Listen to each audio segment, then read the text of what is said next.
नमस्कार दोस्तों, आप सभी का स्वागत है हमारे इस आज बायोलॉजी वाले चैनल में। लास्ट क्लास में हमने देखा म्यूटेशन के बारे में, रोल ऑफ म्यूटेशन और म्यूटाजेंस वगैरह भी डिस्कस किए, है ना।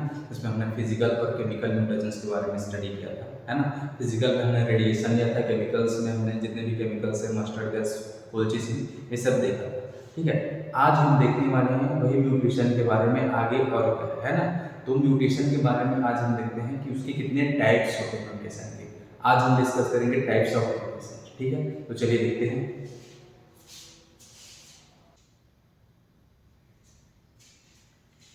तो देखिए, म्यूटेशन के टाइप्स हम देखेंगे। म्यूटेशन को हम ना दो भाग में बांट के रखते हैं, अपनी सुविधा के लिए इसको बांट के रखे, है ना।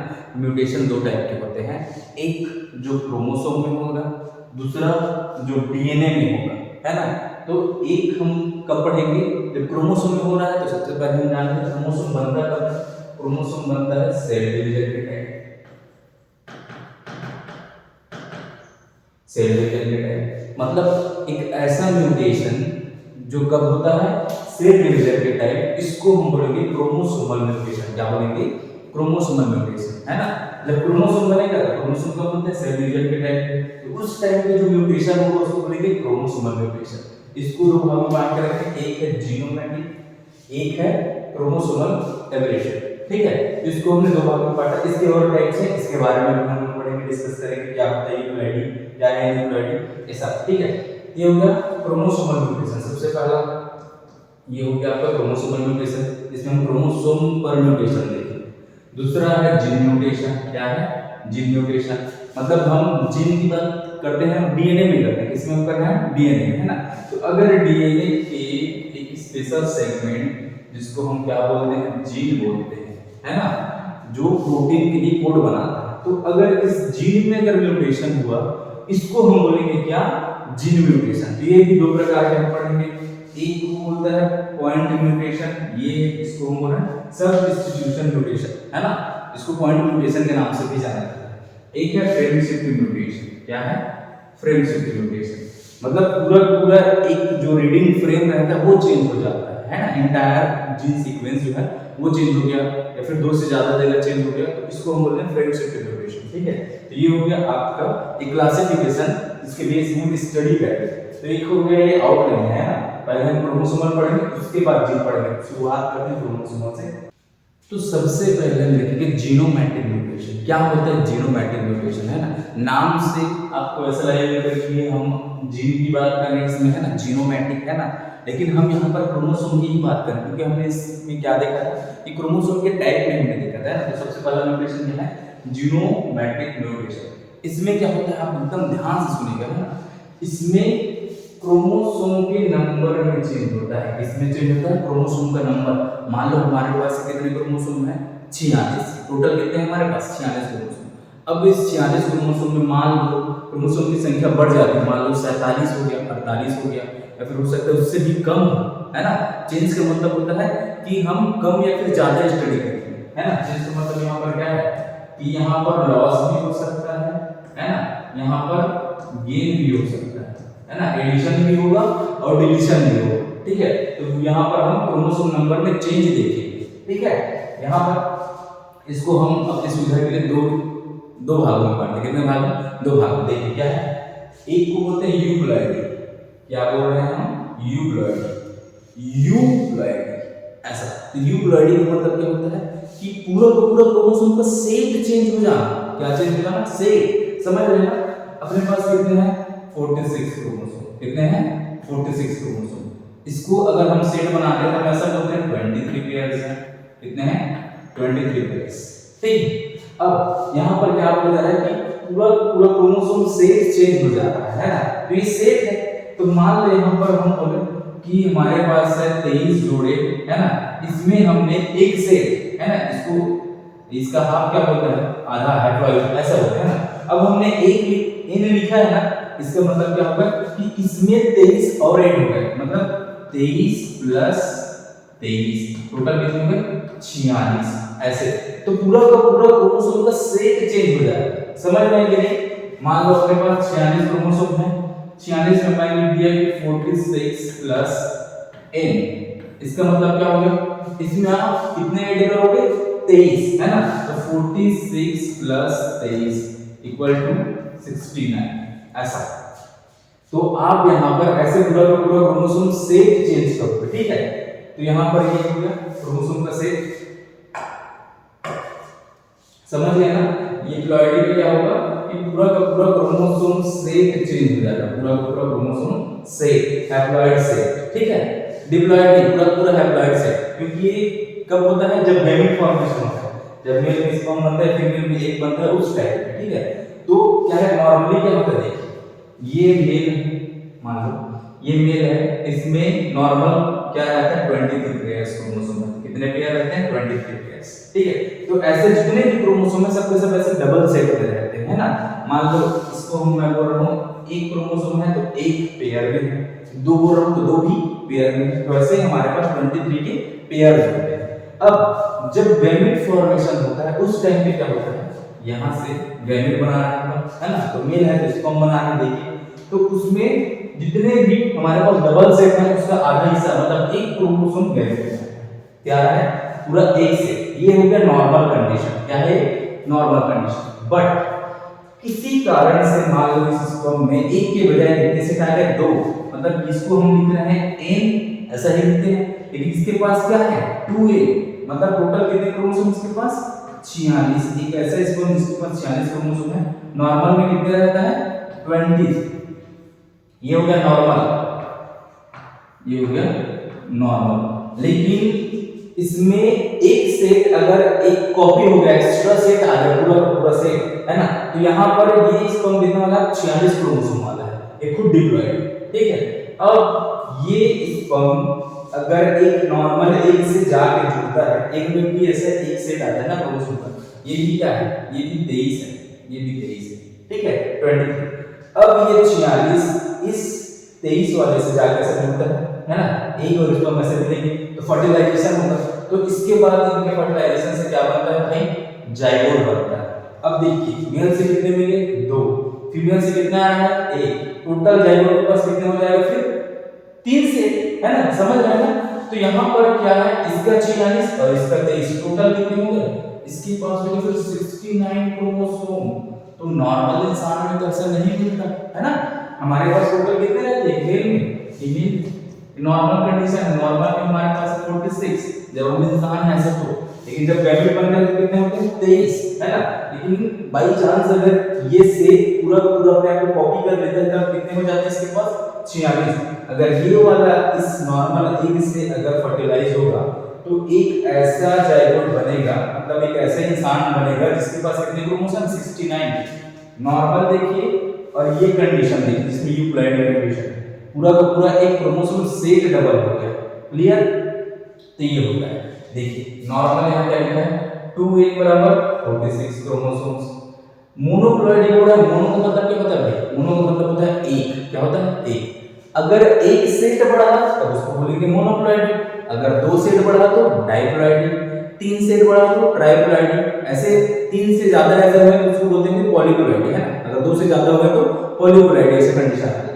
तो यहाँ पर मोनो का मतलब एक सेट बढ़ा, डाई का मतलब दो सेट बढ़ा। तो देखिए 2 बराबर 46 क्रोमोसोम, उसमें हमने 23 सेट किए, कितने हो गए 69 क्रोमोसोम, है ना। यहाँ पर देखिए 2 बराबर 46, इसमें कितने ऐड किए 23, हो गया 69 टोटल, 69 क्रोमोसोम। नेक्स्ट यहाँ पे है 2n मतलब 46 प्लस यहाँ पर 2n, पूरा पूरा दो सेट बढ़ेगा, तो 2n बराबर फिर क्या होगा 46 बराबर कितने हो गए 90। अरे बायो वाले में भाई गणित वगैरह थोड़ा देखना पड़ता है ना, जोड़ना घटाना आता नहीं है, ठीक है। तो अगर दो से ज्यादा ऐसे सेट अगर इससे जुड़ते गए 46 के मान लो, फिर से ऐसे 69 जुड़ गया, है ना, या फिर 92 जुड़ गया, तो ऐसे जितने भी अगर सेट जुड़ते जाएंगे इसको हम बोलेंगे पॉलीप्लॉइडी कंडीशन, क्या बोलेंगे पॉलीप्लॉइडी। समझ गए ना, एकदम इजी है। एक ऐसा क्रोमोसोमल चेंज जिसमें पूरा का पूरा सेट चेंज हो जाता है, प्लॉइड सेट, है ना, कब गैमेट फॉर्मेशन होता है उस टाइम में। तो पूरा का पूरा सेट की ही अगर कॉपी हो जाती है तब इसको हम बोलते हैं यूप्लॉइडी। क्या बोल रहे हैं यूप्लॉइडी, पूरा का पूरा सेट, है ना, क्रोमोसोम सेट चेंज हो जाता है, डबल हो जाता है ऐसा, ठीक है। तो ये हो गया आपका यूप्लॉइडी। नेक्स्ट हम देखते हैं इसके बारे में एन्यूक्लियोटाइड। तो एन्यूक्लियोटाइड देखने से पहले इसके ना पॉलीक्लोराइड के टाइप्स है वो देख लेते हैं ना। आपके एनसीईआरटी में तो दिया नहीं है ये टाइप्स, लेकिन आपको जानना चाहिए कि क्या है इसके टाइप्स, है ना। तो पॉलीक्लोराइड के 3 टाइप्स हैं। एक को बोल रहे हैं आउटो पॉलीक्लोराइड। क्या बोल रहे हैं? आउटो पॉलीक्लोराइड। आउटो का मतलब क्या होता है? आउटो का मतलब क्या होता है? सेम, है ना, मतलब होमोलॉगस क्रोमोसोम की बात कर रहे हैं, ठीक है। इसकी बात कर रहे हैं होमोलॉगस क्रोमोसोम। अगर ऑटो वर्ड जहां आ रहा है उसका मतलब होता है होमोलॉगस क्रोमोसोम से। होमोलॉगस क्रोमोसोम मतलब एक ही स्पीसीज से। तो यहाँ पर आप ध्यान देंगे होमोलॉगस क्रोमोसोम तब बनते जब एक ही स्पीसीज से हमको प्राप्त हो रहा है वो चीज। तब यहाँ पर क्या बोल रहे हैं कि ऑटोक्लोराइड जब तब होगा जब हम होमोलॉगस क्रोमोसोम का सेट वहां पर इन्वॉल्व होगा, जिसमें हम सेम पेरेंटल स्पीसीज की बात कर रहे हैं। किसकी बात कर रहे हैं? Same parental species. मान लो ये इंसान, जनरली इंसान की शादी इंसान से ही होती है ना, किसी दूसरे एलियन वगैरह से नहीं होती है ना। तो अगर इसके जो बच्चे बनेंगे और उसमें अगर क्रोमोसोम में अगर कोई चेंज नजर आता है, तब वहां पर हम क्या टर्म यूज करते हैं? ऑटो पॉलीक्लोराइड। क्या यूज कर रहे हैं? ऑटो पॉलीक्लोराइड, ठीक है। लेकिन मान लो इसकी शादी किसी एलियन से हो गई है ना, एक एलियन, ये एलियन बड़ा सुंदर एलियन, ठीक है, इसकी शादी इस एलियन से होगी, तो उस कंडीशन में क्या होगा? ये इंसान की प्रजाति है लेकिन ये कोई दूसरी प्रजाति, इसलिए इसको बोलेंगे एलियन स्पीशीज, ठीक है। अब इन दोनों की शादी हो जाती है तो इसका क्रोमोसोम अलग है, इसका क्रोमोसोम अलग है ना। अगर इंसान इंसान का रहता है तो उसको बोलते हैं अपन होमोलॉगस क्रोमोसोम, सेम क्रोमोसोम की बात करें, सेम स्पीशीज। लेकिन अगर ये अलग अलग हो गया तो वहां पर इसको कुछ दूसरे नाम से देते हैं, उसको बोलते हैं हम ऑलो पॉलीक्लोराइड। अगर अलग अलग स्पीशीज हो गए तो यहाँ पर हम क्या देख रहे हैं? ऑटो पॉलीक्लोराइड, मतलब हम एक स्पीशीज की बात करेंगे, ठीक है। तो यहाँ पर क्या होता है? देखिए ये हो गया होमोलॉगस क्रोमोसोम। अब यहाँ पर जब ओवम बन रहा है मान लो, तो जनरली क्या होता है? ये नॉर्मल कंडीशन है, पर इंसान जब रहते हैं तो ऐसा रहता है। अब ये कंडीशन तब नजर आता है जब गैमेट्स बनाना होता है, तब क्या बनाना रहता है? गैमेट्स। तो यहाँ पर ऐसे क्रोमोसोम ऐसे क्या होता है? अपनी कॉपी कर लेते हैं। तो जनरली एक गैमेट में मान लो ये एक बना, इसके पास ऐसा एक सेट आता है। क्या आता है? ऐसा एक सेट, ठीक है। जितने भी गैमेट बनेंगे क्या आएंगे? ऐसे एक सेट, ऐसा एक सेट आता है, ठीक है। अब ये जो गैमेट है इसके पास अगर एक सेट है, इसको ऐसे कर लेते हैं, ये ऐसा अपन एक सेट आ रहा है इसके पास, ये हो गया नॉर्मल कंडीशन। लेकिन किसी कारणवश इसमें म्यूटेशन की वजह से ये अपना फोटोकॉपी कर ले, मतलब इसके पास कितने सेट होगा? ये एक सेट, ये हो गया दूसरा सेट। तो यहाँ पर इसके क्रोमोसोम में क्या हो गया? ऐसा फोटोकॉपी हो गया, डुप्लीकेशन हो गया। तो ये पूरा का पूरा क्या हो गया? ये डबल हो गया क्रोमोसोम, ठीक है। ये ओवम में ऐसा बन रहा है। अब यही चीज स्पर्म में भी मान लो इसका ऐसे फोटोकॉपी डबल हो गया, ये भी 46 क्रोमोसोम, इसके पास भी 46 क्रोमोसोम, ये तो गड़बड़ है ना। अब मान लो इन दोनों का फर्टिलाइजेशन होता है, तब क्या बनता है? ये जाइगोट बनता है। क्या बनता है? जाइगोट। अब इस जाइगोट के पास टोटल कितने क्रोमोसोम होंगे? 92 क्रोमोसोम। कितने हो गए? 92 क्रोमोसोम। लेकिन ये 92 क्रोमोसोम किसके हैं? सेम स्पीशीज के, है ना, इंसानों की ही बात कर रहे हैं तब, ठीक है। अगर सेम स्पीशीज मान लो यहाँ पर हम किसी कुत्ते की बात करते हैं, अगर एक कुत्ता और एक यहाँ पर है फीमेल डॉग, है ना, यहाँ पर मेल डॉग, यहाँ पर फीमेल डॉग, तब इसको हम बोलेंगे नॉर्मल ऑटो पॉलीक्लोराइड। लेकिन मान लो अगर हम कोई दूसरी स्पीशीज का क्रॉस कराते हैं ना, कि डॉग का क्रॉस करा रहे हैं किसी बिल्ली से या फिर और किसी के साथ, है ना, तो कोई दूसरी प्रजाति बन जाती है, तो उसमें अलग अलग टाइप के क्रोमोसोम दिखेंगे, उसको हम ऑटो नहीं बोलेंगे, हम ऑटो टर्म यूज करते हैं सेम पेरेंटल स्पीशीज के लिए। इसके लिए सेम पेरेंटल स्पीशीज के लिए। तो आप लोग समझ गए होंगे ये चीज। नॉर्मल कंडीशन में ऐसे एक सेट बनेगा, लेकिन ऑटो पॉलीक्लोराइड में मान लो ये कंडीशन आ गई, इसमें सेट में ही क्या हो गया? इसका फोटोकॉपी हो गया। ये n क्या हो गया? ऐसा फोटोकॉपी कर लिया तो 2n बन गया। यहाँ पर n फोटोकॉपी किया 2n बन गया। तो इसके पास टोटल क्या हो गया? फिर इसके पास तो 4n है ना, 1 2 3 4 ऐसा, तो 4 कॉपी हो गई इसकी। तो ऐसा कंडीशन को हम बोलते हैं ऑटो पॉलीक्लोराइड, ठीक है। इसमें होमोलॉगस क्रोमोसोम की संख्या क्या हो जाती है? ऐसे डबल ट्रिपल ऐसे हो जाती है, ठीक है, 3 से ज्यादा हो जाती है ऐसा, ठीक है। तो इसको हम बोल रहे हैं ऑटो पॉलीप्लॉइडी। क्लियर? अब ध्यान दीजिएगा क्या है, ऑटो टेट्राप्लॉइड्स में प्रोड्यूस डिप्लॉइड यूनिट्स, है ना। यहाँ पर जो इससे पहले हमने देखा था ना कि एक गैमेट में डिप्लॉइड यूनिट बोल रहे हैं, ये एक है, इसके पास क्रोमोसोम का ऐसा डबल सेट, ये स्पर्म है, इसके पास क्रोमोसोम का ऐसा डबल सेट है। तो अगर ये दोनों डबल डबल सेट है तो यहाँ पर आपके पास क्या रहेगा ऐसा, ये 4 ऐसा है टेट्राप्लॉइड आ जाएगा ना, इसके दो क्रोमोसोम, इसके दो क्रोमोसोम, टोटल आपके पास यहाँ से 46 मिल रहे हैं, यहाँ से 46 मिल रहे हैं, टोटल कितना मिलेगा फिर 92 ऐसा। तो ये टेट्राप्लॉइड कंडीशन तब आती है जब डिप्लॉइड गैमेट्स होते हैं, ठीक है। हो सकता है इसके पास 3 हो, इसके पास केवल एक ही हो से, तो ये कंडीशन भी हो सकती है टेट्राप्लॉइड बनाने की, है ना। तो यहाँ पर हम सेम स्पीशीज में अगर क्रोमोसोम की संख्या ज्यादा हो जाती है फिर कम हो जाती है तब उसकी हम बात करते हैं पॉलीप्लॉइडी, ठीक है, सेम स्पीशीज में, तब उसको बोलेंगे ऑटो पॉलीप्लॉइडी। अब देखते हैं ऑटो पॉलीप्लॉइडी इसका मतलब क्या, तब आपका क्या है जो डाउट है वो क्लियर हो सकता है अगर अभी भी डाउट है। देखिए यहाँ पे क्या है कि ऑलो का मतलब हो गया, यहाँ पर हम नॉन होमोलोगस क्रोमोसोम की बात करें। नॉन होमोलोगस क्रोमोसोम का मतलब दो अलग अलग टाइप के क्रोमोसोम, है ना। जैसे हमारे अंदर भी रहता है नॉन होमोलोगस क्रोमोसोम, ये है क्रोमोसोम 1, ये है क्रोमोसोम नंबर 4। तो एक इसके क्या है ऐसे दो सेट है, इसके भी ऐसे दो सेट है, तो ये दोनों एक नंबर वाले क्या है होमोलोगस, लेकिन एक ये दिया है अपना खुद का अपना होमोलोगस क्रोमोसोम, लेकिन ये और ये दोनों अलग अलग क्रोमोसोम है। एक क्रोमोसोम क्या है, एक का दूसरा क्रोमोसोम 4 है, तो इसको हम बोलते हैं नॉन होमोलोगस क्रोमोसोम। तो सेम वही चीज यहाँ देख रहे हैं। ऑटो पॉलीप्लॉइडी में क्या होता है कि नॉन होमोलोगस क्रोमोसोम का सेट में मल्टीप्लिकेशन होता है, और ये कंडीशन तब आती है जब क्रोमोसोम कंडीशन होता है डिफरेंट स्पीशीज, है ना। डिफरेंट स्पीशीज मतलब दो अलग अलग स्पीशीज का हम क्रॉस करा रहे हैं, तब उस कंडीशन में हमको ऑलो पॉलीप्लॉइडी देखने को मिलता है। जैसे आप देख लीजिए, समझिएगा ध्यान से, है ना। टाइगर और लायन, तो टाइगर नहीं टाइग्रेस है ना, टाइग्रेस टाइग्रेस है ना, ये क्या है बाघिन है, बाघिन। तो यहाँ पर क्या है जब एक लायन और टाइग्रेस के क्रॉस पर आते हैं तब एक ब्रीड बनता है जिसको बोलते हैं लायन। तो यहाँ पर आप देखिए शेर की एक अपनी अलग प्रजाति है, यहाँ पर बाघ की अपनी एक अलग प्रजाति है। बाय नेचर दोनों में कभी भी शादी नहीं होता है, शेर की शादी शेरनी से, बाघ की शादी बाघिन से, ऐसा होता है। तो यहाँ पर मान लो हमने क्या किया, ये शेर है इससे स्पर्म निकाला, ठीक है, शेर का जो स्पर्म लिया, ठीक है, यहाँ पर बाघिन है उससे ये एक लिया, क्या लिया हम एक, ये है। अब इन दोनों को यहाँ पर अपन मिला दिए, क्या बना यहाँ पर एक जायगोट, क्या बना जायगोट, ठीक है। तो क्या ये जो जायगोट बना है ये अलग प्रजाति का नहीं होगा जिसमें इस बाघ के भी क्रोमोसोम है और इस शेर के भी क्रोमोसोम है, समझ रहे हैं कि नहीं। इसके पास रेड कलर का क्रोमोसोम है और इसके पास क्या है ये येलो कलर का क्रोमोसोम है ना।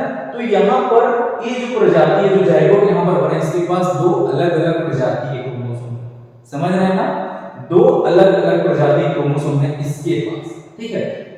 तो ये जो जीव बनता है ये अलग प्रजाति का जीव है जिसके पास शेर के भी कैरेक्टर्स रहते हैं और इस बाघिन के भी कैरेक्टर्स हैं, बाघ वाले भी कैरेक्टर्स इसके पास है, ठीक है। मतलब दो अलग अलग प्रजाति के क्रोमोसोम।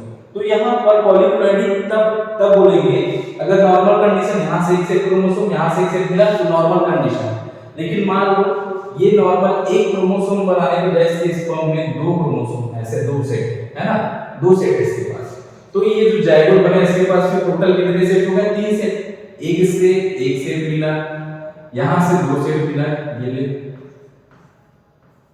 ये ऐसे। तो इस जायगोट के पास ऐसे 3 सेट क्रोमोसोम है, नॉर्मल में कैसे रहते हैं 2 सेट होते हैं ना।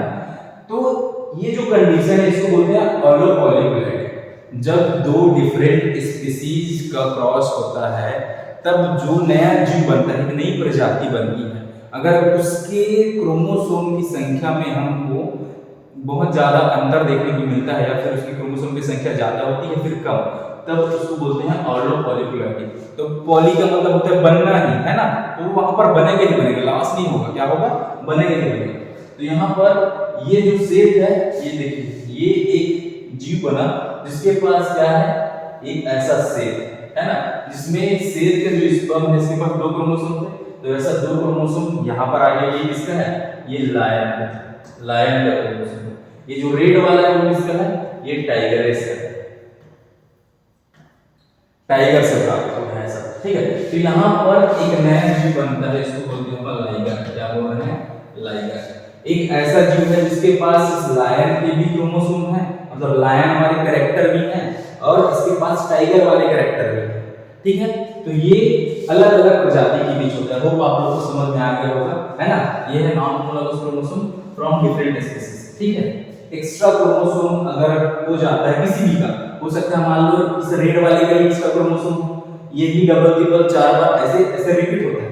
तो यहाँ पर दो अलग अलग प्रजाति के क्रोमोसोम में अगर मल्टीप्लिकेशन देखने को मिलेगा, ये प्लॉइडी लेवल देखने को मिलेगा, तब इसको बोलेंगे हम ऑलोपॉलीक्लोइडी। क्लियर, एकदम क्लियर।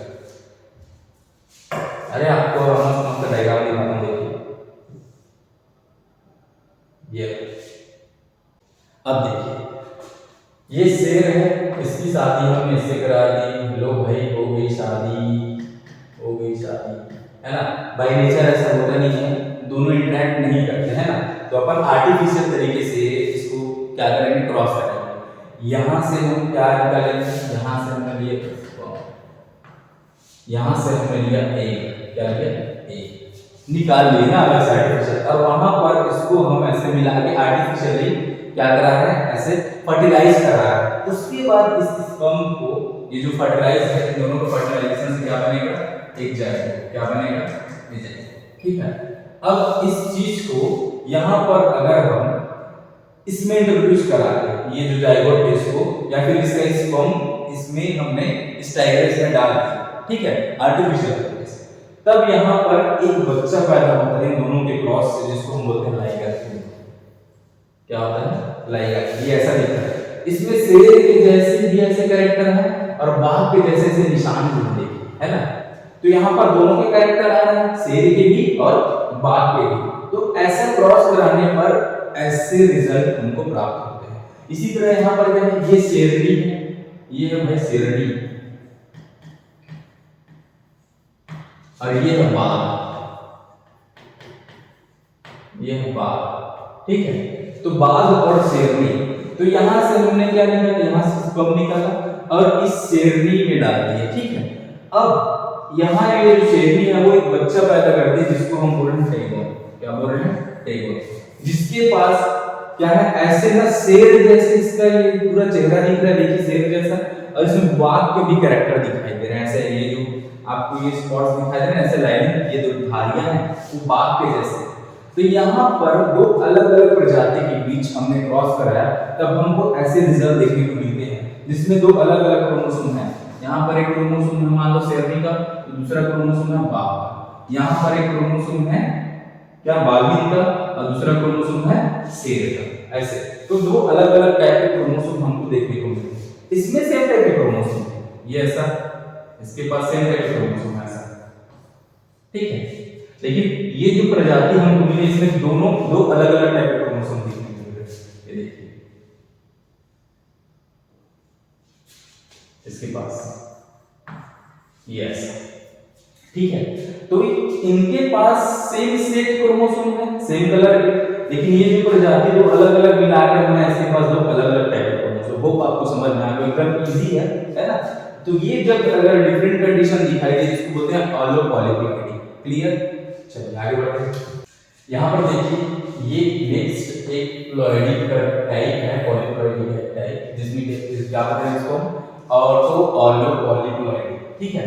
इसमें क्या होता है, ये एक टाइप का ऑलोपॉलीक्लोइडी, मतलब अपन डिफरेंट स्पीशीज की ही बात करेंगे, मतलब दो अलग अलग स्पीशीज को मिलाकर हमने एक ये प्लांट तैयार कर दिया। एक प्लांट है जिसमें दो अलग अलग स्पीशीज के क्रोमोसोम्स हैं, ठीक है। तो यहाँ पर अगर हम बात करें क्रोमोसोम लेवल की, तो देखिए इसका क्रोमोसोम यहाँ पर हम निकाल लिया। देखिए इसके क्रोमोसोम में क्या है, ये इलियंथस ट्यूबरोसस, ये प्लांट है ना, इस प्लांट का नाम है ये प्लांट है, ठीक है। अब इसका क्रोमोसोम में हमको नॉर्मल कितने कंडीशन देखने को मिलते हैं, जनरली होने कितने चाहिए, ऐसा डबल सेट होना चाहिए, कितना होना चाहिए, ऐसा डबल सेट होना चाहिए, नॉर्मल कंडीशन में ऐसे डबल सेट होना चाहिए। लेकिन इसके पास क्या होता है, हेक्साप्लॉइडी। हेक्साप्लॉइडी का मतलब क्या होता है, हेक्सा, हेक्सा मतलब 6 है ना। तो यहाँ पर आपको क्या है, 6 क्रोमोसोम दिखाई दे रहे हैं। ये जो इसका जो सेल है उसमें हमने कितने क्रोमोसोम ऑब्जर्व किया, 6, 1 2 3 4 5 6। तो यहाँ पर क्या है कि एक प्रजाति का ये पूरा 4 का 4 सेट आ गया, एक प्रजाति, दूसरे प्रजाति का ऐसा 2 सेट आ गया। तो यहाँ पर टोटल 6 क्रोमोसोम बन गए। कितने क्रोमोसोम, 6 क्रोमोसोम। तो इस प्रकार से ये जो कंडीशन है इसको हम बोलते हैं क्या, ऑटो ऑलो पॉलीप्लॉइडी, जिसमें किसी का सेट क्या है, इसमें बराबर नहीं, एक का सेट ज्यादा है दूसरे का कम है, ऐसा। ठीक है, यहाँ पर ऑटो भी है, होमोलॉगस क्रोमोसोम सेट भी है इसका ज्यादा। यहाँ पर ये क्या है, हेटेरोलॉगस क्रोमोसोम, ठीक है, नॉन होमोलॉगस मतलब। तो यहाँ पर इसका भी सेट डबल है लेकिन एक का ज्यादा है। तो इस कारण से हम 2 टर्म यूज किए हैं, ऑटो और ऑलो पॉलीप्लॉइडी। क्लियर? आपने देख लिया क्या, यूप्लॉइडी के बारे में। अब हम देखेंगे एन्यूप्लॉइडी। क्या होता है एन्यूप्लॉइडी? यूप्लॉइडी में आपने देखा था कि यूप्लॉइडी में हम टोटल क्रोमोसोम सेट की बात कर रहे थे, पूरा का पूरा क्रोमोसोम का सेट ही बढ़ जा रहा था। लेकिन यहाँ पर क्या होता है कि एक क्रोमोसोम, ऐसे क्रोमोसोम का नंबर में ना चेंज आता है, क्रोमोसोम के नंबर सेट में नहीं, क्रोमोसोम के नंबर। मान लो ये 1 नंबर का क्रोमोसोम है, कितने नंबर का, 1 नंबर का क्रोमोसोम है जो कि पेयर है, ठीक है। अब इसमें अगर एक एक्स्ट्रा क्रोमोसोम किसी का डुप्लीकेट हो गया तो इसके पास टोटल हो गए ऐसे 3 क्रोमोसोम। मान कितने हो गए, 3 क्रोमोसोम। तो अगर मैं बोलूं आपके पास टोटल 46 क्रोमोसोम थे, अब आपको ये पता चले कि आपके 1 नंबर के क्रोमोसोम में एक एक्स्ट्रा क्रोमोसोम आ गया, मतलब सब के सब ऐसे पेयर में है, केवल ये वाला जो है ऐसा ट्रिप्लॉइड है ना, ऐसे 3 क्रोमोसोम के साथ। तो टोटल आपके पास कितने क्रोमोसोम होंगे, 47। वहां क्या हो जा रहा था, यूप्लॉइडी में पूरा पूरा सेट आ जा रहा था। यहाँ पर अपन नंबर्स की बात करेंगे, 1-2 क्रोमोसोम की बात करेंगे, ठीक है। ऐसे हम पूरा सेट की बात नहीं करेंगे, 1-2 क्रोमोसोम बढ़ जाता है, 1-2 क्रोमोसोम कम हो जाता है, उसकी बात करेंगे, ठीक है। जनरली हम एक ही क्रोमोसोम की बात करते हैं, लेकिन यहाँ पर एक से ज्यादा भी हो सकते हैं। तो फिलहाल आप ये ध्यान रखेंगे, एन्यूप्लॉइडी का मतलब क्रोमोसोम में कमी या फिर उसकी बढ़ोतरी, ठीक है, वो भी 1-2 क्रोमोसोम की, पूरे के पूरे सेट के लिए, ठीक है। तो ये होगा। अब देखिए इसको हमने 2 भाग में बांट के रखा है, एक को बोलते हैं हाइपर एन्यूप्लॉइडी, दूसरे को बोलते हैं हाइपो एन्यूप्लॉइडी। क्या बोल रहा था, हाइपर एन्यूप्लॉइडी और हाइपो एन्यूप्लॉइडी। तो हाइपर एन्यूप्लॉइडी में क्या होता है, हाइपर हाई हो जाना, हाइपर में क्या है, हाई, हाई होना मतलब क्या है, वो बढ़ रहा है ना, बढ़ रहा है कि घट रहा है, बढ़ रहा है। तो इसको यहाँ पर इस नाम से समझेंगे, हाइपर मतलब बढ़ जाना, मतलब किसी क्रोमोसोम का बढ़ जाना, है ना। टोटल आपके पास क्रोमोसोम जितने भी रहेंगे, ये हो गया एक क्रोमोसोम, ये हो गया दूसरा क्रोमोसोम, ये हो गया तीसरा क्रोमोसोम, ऐसा 1 2 3। तो ऐसे टोटल आपके पास कितने हैं, ऐसे 23 पेयर से, कितने हैं, 23 पेयर, कितने हैं, 23 पेयर।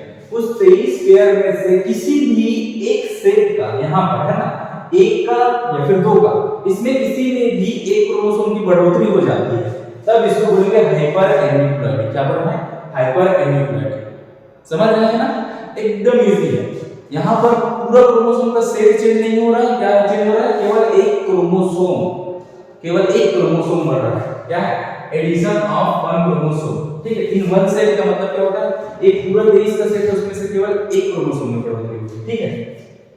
अब यहाँ पर क्या लिखा है, 2n+1, ये ध्यान देंगे, 2n+1। तो 2n बराबर कितना होता है अपने पास, 46 प्लस 1 लिख रहे हैं हम, n नहीं लिख रहे हैं, आप क्या लिख रहे हैं, 1। तो 46 प्लस 1 कितना होता है भाई, ये होता है 47। तो ऐसे एक क्रोमोसोम की बढ़ोतरी, ठीक है, समझ गए ना, एकदम इजी। तो इसको बोलते हैं ट्राइसोमी, 2 + 1, एक क्रोमोसोम एक्स्ट्रा। तो ट्राइसोमी का मतलब क्या, ट्राई मतलब 3। तो कहीं पर एक ऐसा क्रोमोसोम है जो ऐसा 3 कंडीशन है, कैसा है, ऐसा 3 कंडीशन है, इसलिए इसको बोल रहा है ट्राइसोमी। क्या बोल रहे हैं, ट्राइसोमी, ठीक है। ये हो गया। नेक्स्ट, इसके एग्जांपल्स आपको याद रखना है, हाइपर एन्यूप्लॉइडी के इसके एग्जांपल्स आपको याद रखने हैं। डाउन सिंड्रोम, डाउन सिंड्रोम एक बीमारी है जिसमें क्या होता है, टोटल क्या नॉर्मल कंडीशन में 46 है ना, लेकिन डाउन सिंड्रोम में एक एक्स्ट्रा क्रोमोसोम बढ़ जाता है, मतलब टोटल इसके पास कितने क्रोमोसोम है, 47 क्रोमोसोम। लेकिन कौन सा क्रोमोसोम है जो एक्स्ट्रा है, मतलब ट्रिप्लॉइड कंडीशन में कौन सा क्रोमोसोम है, तो कौन सा क्रोमोसोम रहता है, यहां पर लिखेंगे 21 क्रोमोसोम। कौन सा क्रोमोसोम, 21 क्रोमोसोम। सारे के सारे क्रोमोसोम ऐसे ना पेयर में रहेंगे, डबल, ठीक है। लेकिन एक लौता 21वां नंबर का क्रोमोसोम है जो क्या रहता है, ऐसा ट्रिप्लॉइड रहता है, ऐसा कंडीशन, ये 21 नंबर का क्रोमोसोम ऐसा रहेगा, बाकी सब क्रोमोसोम ऐसे रहेंगे डिप्लॉइड, 21वां बस ऐसा रहेगा। तो इसको बोलते हैं अपन क्या, डाउन सिंड्रोम। क्या बोल रहा है, डाउन सिंड्रोम, ठीक है। 21वां नंबर याद रखेंगे ना, 21वां नंबर का क्रोमोसोम अगर ऐसा ट्रिपल कंडीशन में है तो इसको बोलते हैं डाउन सिंड्रोम। मान लो 13 नंबर का क्रोमोसोम यहां पर है ऐसा, ये ऐसा से, अब ये है 13 नंबर का क्रोमोसोम, तो 13 नंबर का क्रोमोसोम अगर ऐसा ट्रिप्लॉइड कंडीशन में है तब इसको बोलेंगे पटाउ सिंड्रोम। क्या बोलते हैं, पटाउ सिंड्रोम, ठीक है। अब एक और सिंड्रोम है जिसको बोलते हैं एडवर्ड सिंड्रोम। तो यहां पर अगर ये 18 नंबर का क्रोमोसोम, क्या है, 18 नंबर का क्रोमोसोम अगर ऐसा ट्रिप्लॉइड कंडीशन में है तब उसको बोलेंगे एडवर्ड सिंड्रोम। क्या बोल रहे हैं, एडवर्ड सिंड्रोम। क्लियर हो गया। यहां पर देखिए टोटल क्या है, सारे के सारे सेट में केवल एक क्रोमोसोम ही है जो एक्स्ट्रा पाया गया है, मतलब ये है डाउन सिंड्रोम, इसके पास टोटल कितने क्रोमोसोम होंगे, 47 क्रोमोसोम। पटाउ सिंड्रोम में कौन सा क्रोमोसोम एक्स्ट्रा है, 13, तो यहां पर एक्स्ट्रा क्रोमोसोम केवल एक है, इसके कितने क्रोमोसोम है, 47। एडवर्ड सिंड्रोम इसके पास एक एक्स्ट्रा है, 18 के पास, इसके बाद भी टोटल कितने होंगे, 47 क्रोमोसोम। तो हमारे पास एक एक्स्ट्रा क्रोमोसोम आ जाता है, एक का मतलब क्या, एक्स्ट्रा एडिशन होगा, ठीक है। तो ये हो गया आपका एग्जांपल। एक और एग्जांपल है क्लाइनफेल्टर सिंड्रोम, जो कि मेल में पाया जाता है, जनरली मेल में ऑब्जर्व किया जाता है, ध्यान से सुनिएगा।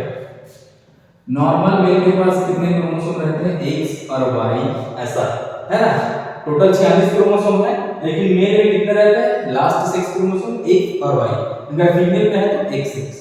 तो क्लाइनफेल्टर सिंड्रोम ऑब्जर्व किसमें होता है, मेल में, ध्यान से सुनिए। इसके पास एक एक्स्ट्रा X क्रोमोसोम आ जाता है, क्या आ जाता है, एक एक्स्ट्रा X क्रोमोसोम, समझ रहे हैं। तो मतलब अगर मैं बोलूं क्लाइनफेल्टर सिंड्रोम में टोटल कितने ऑटोसोम्स हैं और कितने सेक्स क्रोमोसोम्स हैं, इसको मैं ऐसे निकालना है ना, क्लाइनफेल्टर सिंड्रोम, क्लाइनफेल्टर सिंड्रोम, इसमें आपको ऑटोसोम्स बताने हैं और सेक्स क्रोमोसोम बताना है। तो क्या है, ऑटोसोम्स कितने हैं इसके पास, जिसको क्लाइनफेल्टर सिंड्रोम है उसके पास, तो ऑटोसोम्स हो गए आपके पास, टोटल कितने, सबसे पहले देखिए आपके पास टोटल है 47 क्रोमोसोम, कितने हैं, 47 क्रोमोसोम, अगर ये बीमारी है तब की बात, ठीक है। 47 क्रोमोसोम में ऑटोसोम्स कितने, तो 44 ऑटोसोम्स, सेक्स क्रोमोसोम कितने, तो ये हो गए 3, 2 X और 1 Y, समझ गए ना, एकदम इजी है। उसी तरह इसका भी आपको ऑटोसोम और सेक्स क्रोमोसोम निकालना है, ये है डाउन सिंड्रोम का, तो इसको मैं बोलूं इसका आपको ऑटोसोम बताना है और सेक्स क्रोमोसोम बताना है। तो ये 21वां नंबर है, तो 21वां नंबर सेक्स क्रोमोसोम है क्या, नहीं, ये ऑटोसोम है, तो ऑटोसोम्स इसके पास कितने हैं, 45 ऑटोसोम्स। सेक्स क्रोमोसोम कितने हैं, 2 सेक्स क्रोमोसोम, ठीक है। इसी तरह इसके 13 के पास, इसके पास भी 45 ऑटोसोम है और 2 सेक्स क्रोमोसोम है, इसके पास भी 45 ऑटोसोम है, 2 सेक्स क्रोमोसोम है। तो यहां पर आपको ये देखना है कि क्रोमोसोम नंबर कौन सा, तो क्वेश्चन ऐसे है, ठीक है, कि एक इसको मैं क्लीन कर देता हूं, उसके बाद समझिए। डाउन सिंड्रोम वाले के पास कितने ऑटोसोम्स हैं ये बताइए, पटाउ सिंड्रोम वाले के पास कितने ऑटोसोम्स हैं ये बताइए, है ना। तो टोटल आपको ये मार्क करते हैं, अगर 13 नंबर का क्रोमोसोम है, 21 है, चाहे 18 है, ये सारे के सारे क्या है, ऑटोसोम्स हैं। तो ऑटोसोम्स को आप एक एक्स्ट्रा लिखोगे, 6 क्रोमोसोम को नॉर्मल लिखोगे, लेकिन क्लाइनफेल्टर सिंड्रोम में क्या होता है, X और Y रहता है ना, मतलब इसके पास फीमेल के जैसे एक्स्ट्रा कैरेक्टर दिखाई देंगे। इसमें क्या होगा, जैसे जेनेटिक सिंड्रोम हम पढ़ेंगे ना, उसमें आप देखेंगे कि इसका जो शरीर है नॉर्मल फीमेल के जैसे विकसित होने लगता है ना। चेस्ट वगैरह, ब्रेस्ट वगैरह ऐसे थोड़े से ज्यादा मतलब निकले रहते हैं मेल में, है ना। और ये क्या है, ज्यादा स्पर्म नहीं बना पाता, ठीक है। तो ये बहुत सारे कंडीशंस यहाँ पर देख रहे हैं। टेस्टिस वगैरह छोटा रह जाता है, ऐसे बहुत सारे फीमेल के कैरेक्टर इस बीमारी वाले इंसान में देखने को मिलते हैं, क्योंकि एक्स्ट्रा एक्स क्रोमोसोम है तो महिला के लक्षण इसमें ज्यादा नजर आने लगते हैं, ठीक है। तो ये हो, तो इसमें आपको पूछेंगे ऑटोसोम्स कितने, तो आप बताएंगे कितने 44, सेक्स क्रोमोसोम कितने, तो 3, कौन कौन से, डबल एक्स और एक वाई, ऐसा। तो इसी तरह डाउन सिंड्रोम, पटाव सिंड्रोम, एडवर्ड का भी आपको बनाना है, जिसको निकाल के रख दीजिएगा, ठीक है। अब यहाँ पर आते हैं हाइपोएन्यूक्लियोइडी। हाइपोएन्यूक्लियोइडी का मतलब क्या होता है, लॉस। हाइपो का मतलब कमी, नीचे, ठीक है। तो यहाँ पर है लॉस हो, एक क्रोमोसोम का लॉस। देखिए 2n-1, इसको हम बोल रहे हैं मोनोसोमी। मोनोसोमी मतलब 2n बराबर हो गया 46 क्रोमोसोम। अब यहाँ पर बोल रहे हैं 46 - 1 मतलब टोटल कितने हो गए 45 क्रोमोसोम, ठीक है।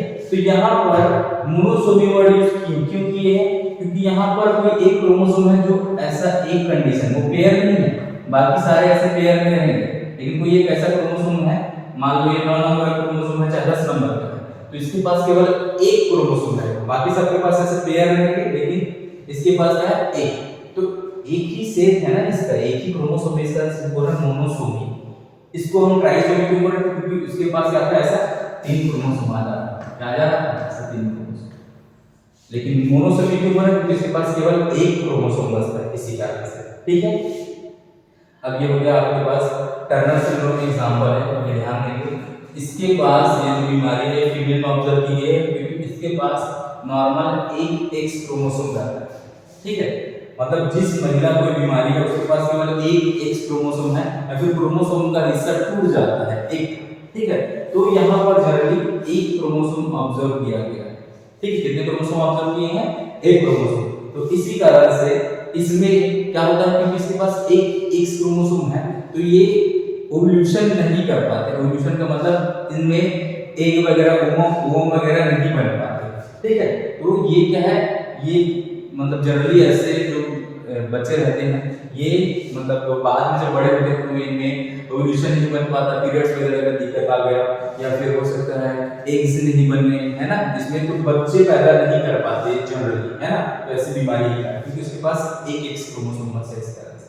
तो ये हो गया इसके बारे में, आपका एन्यूक्लियोइडी के बारे में समझ गए होंगे, क्या होता है हाइपो, क्या होता है हाइपर, है ना, समझ गए होंगे ना हाइपो और हाइपर के बारे में। तो ये है आपका टोटल, ये एग्जांपल आपको याद रखना है, एग्जांपल इंपॉर्टेंट है, एग्जांपल इंपॉर्टेंट, तो ये आपको मार्क करके रखना पड़ेगा बिल्कुल। ये नॉर्मल कंडीशन था, 23 क्रोमोसोम रहते हैं, तो जब गैमेट बनता है तो ऐसे पेयर है, तो पेयर ये अलग अलग हो जाता है, 23 अलग 23 अलग, ये नॉर्मल गैमेट फॉर्मेशन है। लेकिन यहाँ पर क्या होता है, जिसको बीमारी हो जाती है उसमें एक एक्स्ट्रा आ जाता है। तो अगर हाइपर की बात करेंगे तो इस एग में क्या है, इस एग में 23 के बजाय 24 क्रोमोसोम, अगर हाइपर बोल रहे हैं तो।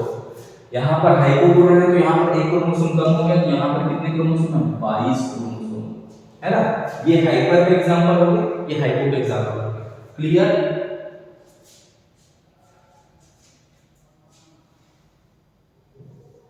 ये हो भाई प्रैक्टिस,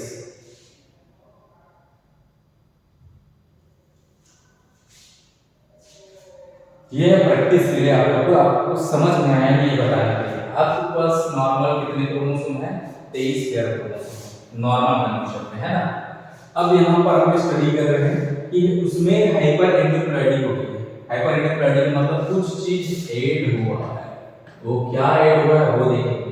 हाइपो का मतलब क्या होता है, लॉस, यहाँ पर कुछ चीज का लॉस हो गया, एक क्रोमोसोम का लॉस, एक क्रोमोसोम का एडिशन। तो मान लो इसके पास हम बोल रहे हैं कि डाउन सिंड्रोम वाली बीमारी है, इसके पास क्या है, क्लाइनफेल्टर वाली बीमारी है। तो यहाँ पर आपको टोटल बताना है कि यहाँ पर इसमें क्या लक्षण दिखाई देंगे, टोटल ऑटोसोम्स कितने, ऑटोसोम्स, टोटल सेक्स क्रोमोसोम्स कितने, सेक्स क्रोमोसोम्स कितने। यहाँ पर भी आपको बताना है ऑटोसोम्स कितने, यहाँ पर आपको बताना है सेक्स क्रोमोसोम कितने, सेक्स क्रोमोसोम कितने, ठीक है।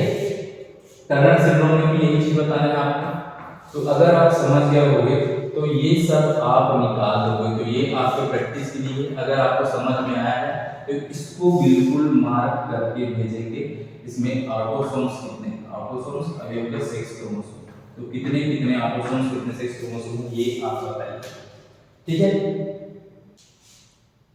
एक ब्रेक, वाह एकदम शानदार, एकदम शांतिपूर्ण ब्रेक, ऐसी वादियों में जाकर ऐसी मस्त से ऐसी रहो, है ना। तो ये एक ब्रेक जरूरी है भाई लाइफ में, है ना। मोटिवेशन के लिए क्या है, आपको मतलब मोटिवेट खुद रहना पड़ता है ना।